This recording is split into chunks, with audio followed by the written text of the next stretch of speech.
ઉભા રહો લ્યા, ક્યાં જાવ છો? એ ગામમાં જાન આવી ને અહીંયા જ આવી. મને ખબર પડી ને એટલે હું તમને આ કહેવા આવ્યો. ગામમાં જાન આવી ને અહીંયા દુકાન લઈને ન જાતા. કેમ?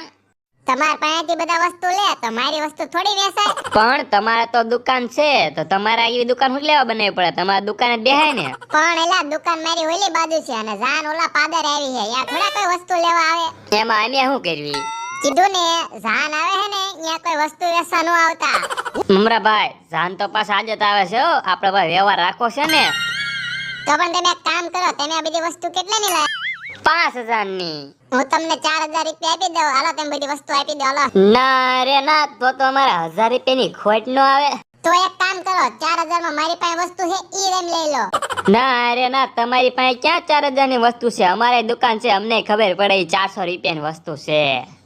આ તો ગામમાં નો આવતા ટાટિયા ભાંગી નાખીશ. થોડા મમરાભાઈ ભલે ના પડે, હાલો આપણે ગામમાં જાન આવે ત્યાં જાવી. ઉભો રે, આટલી વસ્તુ વેચાય તો આપણને કેટલા રૂપિયા મળશે? વસ્તુ વેચાઈ જાય તો પૈસા તો આવે જ તે ને.